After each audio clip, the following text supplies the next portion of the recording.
tulivyoanza tutakumbuka, tume ilianza kwa hoja kwamba uhalali wake hautambuliwi.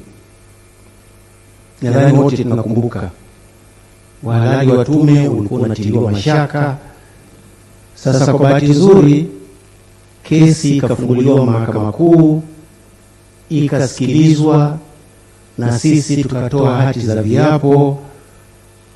Bahati nzuri Mahakama Kuu ilitoa uamuzi wake.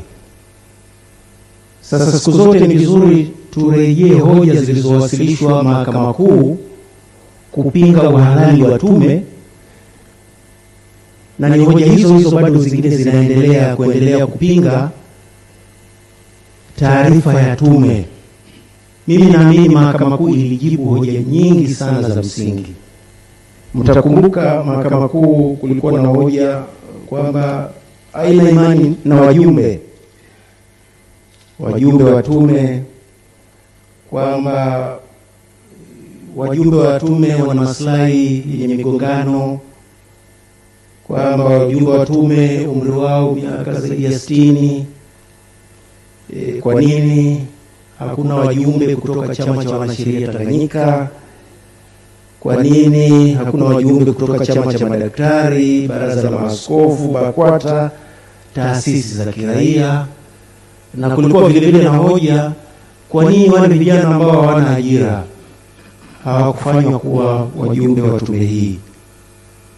Na majibu ya Mahakama Kuu yamechangia katika kuongeza jurisprudence ya tume za uchunguzi, kwa sababu maamuzi kuhusu tume za uchunguzi ni maamuzi machache, na sheria ya tume hii ya zamani kidogo, ilitungwa mwaka 1928, na tangu wakati huo kumekuwa na mabadiliko makubwa. Kwa hiyo uamuzi wa Mahakama Kuu umezingatia mabadiliko yaliyotokea, mabadiliko ya haki za binadamu, mabadiliko ya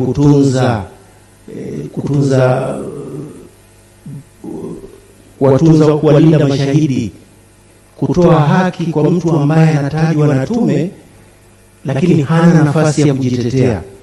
Na ndio mnakumbuka wakati fulani ilikuwa kwamba mashahidi wanataka kuja kutoa ushahidi, tulikuwa tunawasikiliza kwa faragha.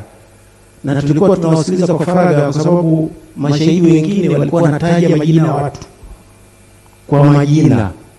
Sasa ukiruhusu majina yale yasambae na umpi muhusika nafasi ya kusikilizwa, tayari kuna maamuzi ya Mahakama Kuu katika nchi nyingine ambayo yanakataza jambo kama hilo.